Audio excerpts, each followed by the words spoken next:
পরীক্ষা শব্দটির সাথে ভয়ের অনুভূতি সবসময় কাজ করে। আমাদের কাছে এ পরীক্ষাটার বিষয়টি পৃথিবীর ইতিহাসে ব্যতিক্রম ও শিক্ষার। পরীক্ষাটি চলছে 100 বছর ধরে।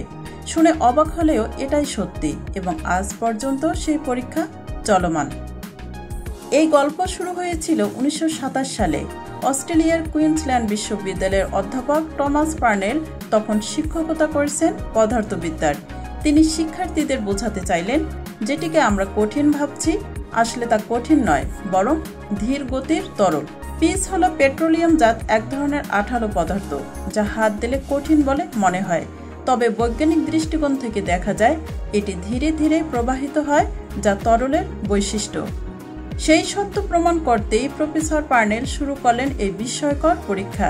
একটি ফানেলে ঢাললেন গলিত পিস, কয়েক বছর রেখে দিলেন সেট হতে। তারপর একদিন ফানেলের নিচের দিকের মুখটি খুলে দিলেন। কেন্দ্রে ঝুলে আছে একটি কাঁচের ফান, তার নিচে ধীরে ধীরে জমছে এক কালো আঠালো তরল পদার্থ পিস।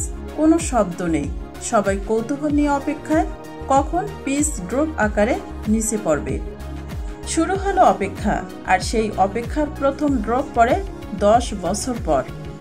এখন পর্যন্ত 9টি ড্রপ পড়েছে। 90 বছরে মাত্র 9টি ড্রপ, 9টি দৃশ্য। আরও বিস্ময়কর বিষয় হলো, এতদিনে কেউ লাইভ চোখে সেই ড্রপ পড়তে দেখেননি, এমনকি বিজ্ঞানীরাও। 2014 সালে অবশেষে একটি ড্রপ ফোটার মুহূর্ত ভিডিও ক্যামেরায় রেকর্ড করা যায়। সেটি ছিল বিজ্ঞানীদের কাছে এক বিরল সাফল্য, যেন শতাব্দীর অপেক্ষা শেষে মিলল নীরব এক জবাব। এই পিস ড্রপ এক্সপেরিমেন্ট আমাদের শেখায়, প্রকৃতি কখনো তাড়াহুড়ো করে না। ধৈর্যের সাথে নীরবতায় সে প্রকাশ করে নিজের গোপন রহস্য। পিস ড্রপ এক্সপেরিমেন্ট প্রমাণ করেছে পিস এক ধরনের তরল, যার গতি এত ধীর যে আমাদের চোখে ধরা পড়ে না।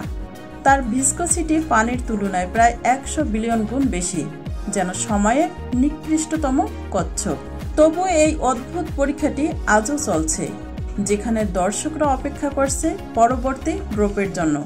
এই পরীক্ষা যেন এক কালো জল রঙের চিত্র, যেখানে প্রতিটি ফোঁটা তুলির টানে আঁকে অদৃশ্য সত্যের রেখা, আর অপেক্ষার ক্যানভাসে ধরা পড়ে বিজ্ঞানের চিরন্তন ধারা। এই পিস ড্রপ এক্সপেরিমেন্ট আমাদের বোঝায়, প্রকৃত জ্ঞান লাভে সময়, ধৈর্য আর গভীর পর্যবেক্ষণের বিকল্প নেই।